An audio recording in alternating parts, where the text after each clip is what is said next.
solucionario del segundo examen parcial del CEPRE-UNI. Vamos por la solución.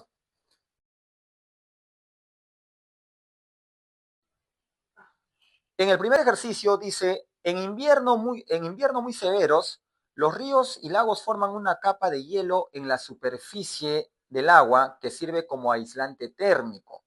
Como consecuencia, se tiene mayor temperatura dentro del lago que en el exterior, lo que permite la vida acuática bajo la superficie congelada.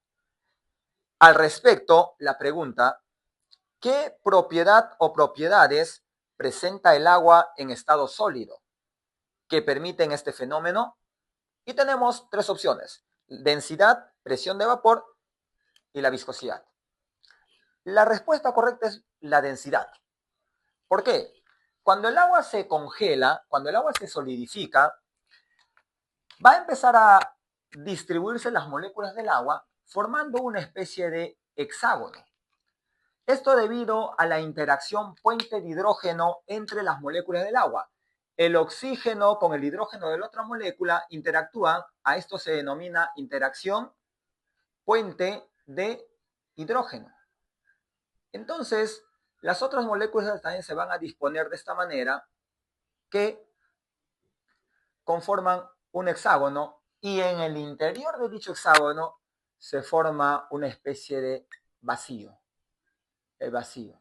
¿De acuerdo? ¿Qué es lo que sucede? Sucede que la densidad del agua va a disminuir cuando se solidifica. ¿Por qué? Debemos recordar que la densidad se calcula como la masa sobre el volumen. Y ustedes que son matemáticos, sabemos que al aumentar el denominador, ¿qué es lo que pasa aquí?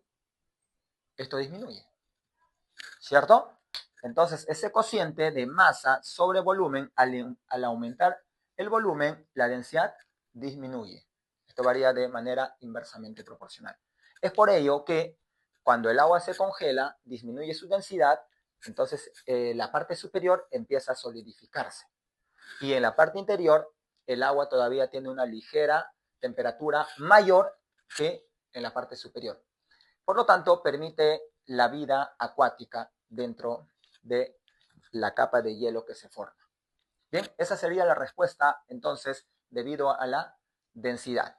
La respuesta ahí, alternativa A, solo una.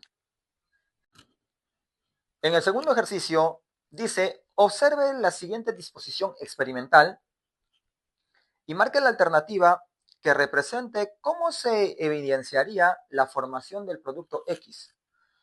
De acuerdo al diagrama, podemos observar que en la parte superior se tiene el ácido sulfúrico y en la parte inferior del recipiente, que esto viene a ser un matraz Erlenmeyer, ¿correcto? Donde es que se tiene granallas de zinc sólido, el cual va a reaccionar con el ácido sulfúrico y se va a formar un producto X, el cual nos dice cómo se podría evidenciar la sustancia X. Primera opción dice, se evidenciaría haciendo burbujear en solución jabonosa. Bueno, si es que es una sustancia gaseosa, efectivamente se va a poder observar burbujas, ¿sí? 2, se evidenciaría mediante alguna reacción típica de X, como por ejemplo la combustión. Y 3, se evidenciaría por un cambio de color intenso de X. Bueno, primero debemos de verificar qué sustancia es X. Y para ello, estudiantes, hemos estudiado en clase la reacción que sucede cuando se tiene un ácido, como es el caso de un ácido fuerte, el ácido sulfúrico, y el metal activo, que es como en este caso el zinc. La reacción entre el zinc sólido, con el ácido sulfúrico, genera como productos, es una forma de generar una sal oxisal. Los ácidos oxácidos, al reaccionar con un metal activo como el zinc, va a formar una sal oxisal que vendría a ser el sulfato de zinc. Más, aquí viene la sustancia X. El hidrógeno que se va a liberar de parte del ácido sulfúrico, entonces se forma hidrógeno gaseoso. Este hidrógeno gaseoso es el que viene a ser la sustancia X. Bien, por lo tanto, como el hidrógeno es una sustancia gaseosa, se va a evidenciar su presencia haciendo burbujear en una solución, como dice por acá, jabonosa, ¿no? Una solución jabonosa. Verdadero, la primera proporción. En la segunda proporción dice, se evidenciaría mediante alguna reacción típica de X, como por ejemplo la combustión. Efectivamente, cuando se tiene el hidrógeno experimentando una reacción de combustión, significa que se va a combinar con el oxígeno. Y en el aire, por supuesto, se tiene oxígeno presente junto al nitrógeno en el aire, pero el oxígeno es el que va a formar parte de la combustión del hidrógeno y esto trae como consecuencia la formación de agua. Entonces, efectivamente, también vendría a ser una forma de poder evidenciar la presencia de esta sustancia X que viene a ser el hidrógeno. Bien, en la tercera dice, se evidenciaría por un cambio de color intenso. Eso es incorrecto, porque el hidrógeno es un gas incoloro, por lo tanto no va a haber un cambio de color intenso de parte de X. Bien, la respuesta 1 y 2. En el ejercicio número 3 dice, respecto a la relación nombre del compuesto y fórmula, indica la alternativa correcta. Tenemos tres proposiciones. En el primer caso nos dice el ácido permangánico. La fórmula del ácido permangánico es el que se muestra. ¿Cómo saber si es o no es el ácido permangánico? Hay que recordar los estados de oxidación de los elementos. Y para ello, sabemos que el oxígeno actúa con -2, mayoría de sus compuestos, salvo que en peróxidos con -1, y el hidrógeno con +1. De esta manera, 4 por -2, -8, más 2, -6. Para que todo dé 0, eso significa que el manganeso está con +6. Y recordemos que el manganeso actúa con +6 y +7 y forma óxidos ácidos. En este caso, entonces, si es que actúa con +6, es el ácido mangánico. Y cuando actúa con el mayor de este estado de oxidación, que es el 7, formaría el ácido permangánico. Y la fórmula del ácido permangánico es con un solo hidrógeno. Hidrógeno manganeso, oxígeno 4. Y acá sí podemos verificar que efectivamente el manganeso está actuando con +7. Esta es la fórmula del ácido permangánico. Esta es la fórmula del ácido mangánico. Por lo tanto, esta primera proporción no tiene la relación nombre-fórmula correcta. Bien, entonces esto es falso. La segunda proporción involucra el ácido bromídrico.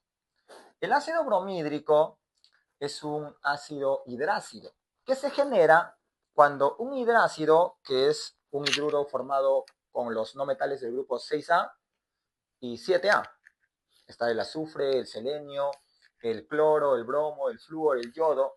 Entonces, estos van a formar con el hidrógeno hidrácidos. Y los hidrácidos son compuestos que al combinarse forman, o al mezclarse con el agua, forman los ácidos hidrácidos y vendría a ser el ácido bromídrico.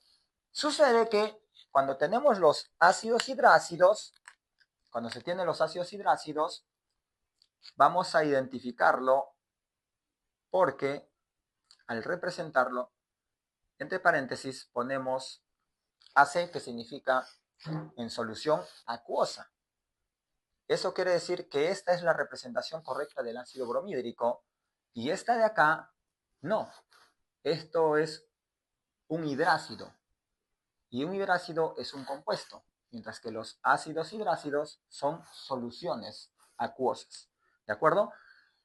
Incorrecto también, incorrecto. ¿Y cuál es el nombre correcto de esta sustancia? Bromuro de hidrógeno. Bromuro de hidrógeno. Y por último, el selenuro o selenuro de hidrógeno. El selenuro de hidrógeno es un hidrácido, efectivamente, es un hidrácido, y su nombre, está bien, corresponde en estado gaseoso.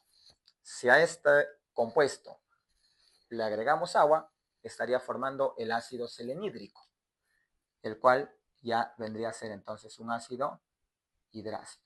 Pero, así como está, es el selenuro de hidrógeno, es correcto, es un hidrácido. Entonces, la respuesta correcta es solo 3. Bien. En el siguiente ejercicio, ejercicio número 4, dice: una masa igual a 27,6 gramos de un óxido de nitrógeno, masa del óxido de nitrógeno 27,6, ocupa un volumen de 6.72 litros a condiciones normales. Pide determinar cuál es la fórmula empírica de dicho óxido. Estudiantes, hay dos formas para desarrollar este ejercicio. Una es recordando cuál es el valor de la presión a condiciones normales y cuál es el valor de la temperatura. La presión, una atmósfera, o su equivalente, 760 milímetros de mercurio. Y la temperatura, 0 grados Celsius, o en Kelvin, que es lo que debemos utilizar en la ecuación de estado, 273 Kelvin. Ahora, aplicamos el famoso pavito ratón, ¿no? Esa es la ecuación de estado, y podemos obtener la masa molar. O también, esta otra forma, que lo desarrollamos en clase, recuerda, sabemos cuál es el volumen de un mol. Un mol de cualquier gas, ocupa un volumen de 22,4 litros a condiciones normales.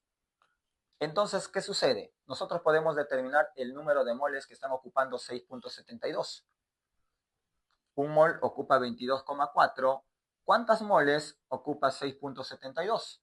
Y ese número de moles, ¿cuánto sale? Número de moles del óxido de nitrógeno será 6.72 litros sobre 22,4 litros por cada mol, que es a condiciones normales. Litro con litro se va, y este resultado, 6.72 entre 22.4, al ojo, 0.3.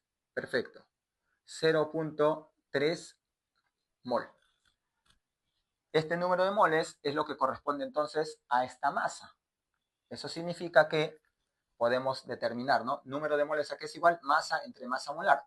Número de moles, 0,3 mol, es igual a masa, que es 27,6 gramos, sobre la masa molar, que es lo que nos interesa. Esa masa molar corresponde a la fórmula molecular, recuerda. Despejamos y resulta ser 27,6 entre 0,3, opera 92 gramos por cada mol. ¿Esto qué es? Masa molar de la fórmula molecular. La masa molar de la fórmula molecular. De las alternativas nosotros tenemos el tetróxido de dinitrógeno, cuya masa molar, nitrógeno 14, 2 por 14, 28, y 4 por 16, 64, más 28, 92. Entonces la masa molar corresponde a esta sustancia. Pero, ¿esto qué es? Fórmula molecular. Esto es fórmula molecular. ¿Y qué es lo que nos piden? Fórmula empírica. ¿Y cómo determinamos la fórmula empírica? La fórmula empírica es la fórmula mínima. Cuando simplificamos, a ti que te gusta simplificar las cosas, la fórmula empírica resulta ser, simplificando mitad, mitad, para esa fórmula vendría a ser dióxido de nitrógeno. Esa sería la respuesta entonces que corresponde en este ejercicio. Sigamos el siguiente. En el siguiente ejercicio número 5, informan que la piedra caliza es un mineral que contiene 80% de carbonato de calcio. Acá tenemos la piedra caliza, contiene un 80% de carbonato de calcio y por supuesto que el 20% restante corresponde a las impurezas. 20% es de impurezas. Continuando la lectura, dice que al descomponerse por efecto del calor, de acuerdo a la siguiente ecuación química, ¿cuántos gramos de óxido de calcio se obtendrá a partir de 1120 gramos de piedra caliza? Estudiantes, este es un ejercicio que involucra la estequiometría de reactivos impuros y debemos recordar la parte teórica. En una reacción química que involucra sustancias o reactivos impuros, significa que lo que nos interesa, lo que va a entrar a la reacción química es la parte pura. Por lo tanto, si tenemos 1120 gramos de caliza, a la reacción, aquí en la ecuación, lo que vamos a considerar es el 80% de 1120, que es únicamente el carbonato de calcio. Para ello, sacamos el 80% de 1120 gramos y esto resulta ser, al ojo, 896 gramos. Ese es carbonato de calcio puro. Y con ese carbonato de calcio puro determinamos cuánto se forma de óxido de calcio. Para esto, antes de realizar cualquier cálculo, se recomienda balancear la ecuación química. En este caso, haciendo un esfuerzo sobrehumano, obtenemos que los coeficientes vienen a ser 1, 1 respectivamente. Para poder aplicar una regla de 3 simple o factor de conversión, yo recomiendo siempre establecer tu relación base. Esa relación base que denomino es, según la ecuación química balanceada, ¿cuánto es lo que está entrando de carbonato de calcio? Porque ese es el dato. En este caso, según la ecuación química balanceada, entra 100 gramos de carbonato de calcio. Profe, ¿de dónde salió 100 gramos? Calcio 40, carbono 12, 12 y 40, 52, más oxígeno 16, 3 por 16, 48, viene a ser 100 gramos. ¿Y cuánto se obtiene de óxido de calcio? Calcio 40 y oxígeno 16, viene a ser 56 gramos. Entonces, 100 gramos de carbonato de calcio nos permiten obtener 56 gramos de óxido de calcio. La pregunta es, con 896 gramos de carbonato de calcio, ¿qué masa se puede obtener de óxido de calcio? Multiplicamos y obtenemos que la masa del óxido de calcio viene a ser 501,76 gramos. Esa vendría a ser la respuesta a este ejercicio. Siguiente ejercicio. En el último ejercicio, ejercicio número 6, nos indican que entre los principales compuestos del nitrógeno podemos mencionar a los siguientes. Tenemos esta lista de compuestos y nos indican, o la pregunta, ¿cuántos de estos compuestos son sales oxisales? Debemos recordar que una sal está conformado por una parte positiva, que denominamos C de catión, el cual tiene carga, por supuesto, positiva, y la especie negativa, que es un anión. Para obtener los números que van como subíndice, basta con cruzar los valores numéricos. Si es que tienen algún factor en común, podemos simplificarlo, no hay problema. Y de esa manera tenemos acá la fórmula de una sal. Ahora, cuando se trata de una sal oxisal, para las sales oxisales, la parte del anión es que nos va a permitir identificarlo. La parte del anión corresponde a un oxianión. ¿Y cómo se forma un oxianión? A partir de un ácido oxácido, cuando se pierden los hidrógenos. Y está formado por un elemento que es no metal, un no metal con el oxígeno. N átomos de oxígeno y por acá la carga de ese oxianión. Por lo tanto, de esta lista que tenemos debemos identificar un oxianión en la parte de la sal. Y el catión, por lo general, viene a ser un metal. Por lo general, un metal. ¿De acuerdo?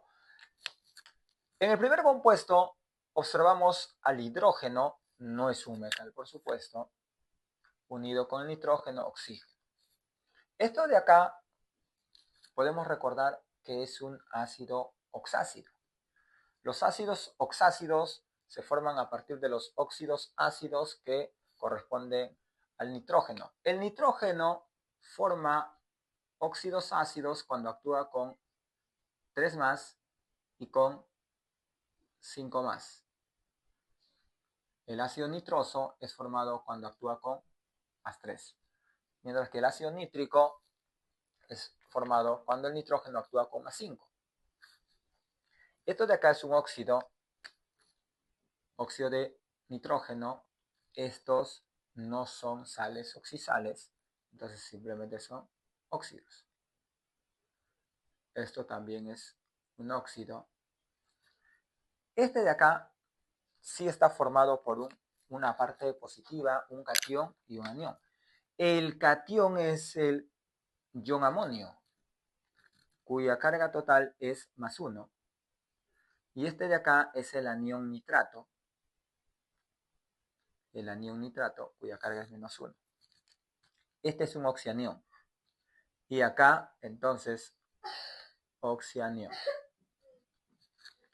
Y tenemos el nitrato de amonio, que sí es una sal oxisal. Este compuesto es el amoníaco, un hidruro especial, al igual que la hidracina, que también es un hidruro. La hidracina. Este es otro óxido de nitrógeno, el cual genera a este otro óxido que se encuentra por acá. Es una especie de dímero. Esto de aquí, debido a su inestabilidad, forma de inmediato este óxido, que son óxidos neutros, ¿no? Entonces también tenemos óxidos. Un óxido se forma cuando un elemento se combina con el oxígeno y el oxígeno está actuando con estado de oxidación -2. Este de acá es la incógnita. ¿Podría ser una sal? No. Esto de acá viene a ser un hidroxilamino. Entonces, no viene a ser una sal oxisal. ¿De acuerdo? Por supuesto, es un compuesto inorgánico que se utiliza en la síntesis orgánica, como para formar las aminas, entre otros. Bien, eso sería todo en este video. No te olvides suscribirte, darle like, comparte el video y se vienen más novedades aquí en Alquimista. Conmigo, hasta la próxima oportunidad. Cuídense mucho. Chau, chau.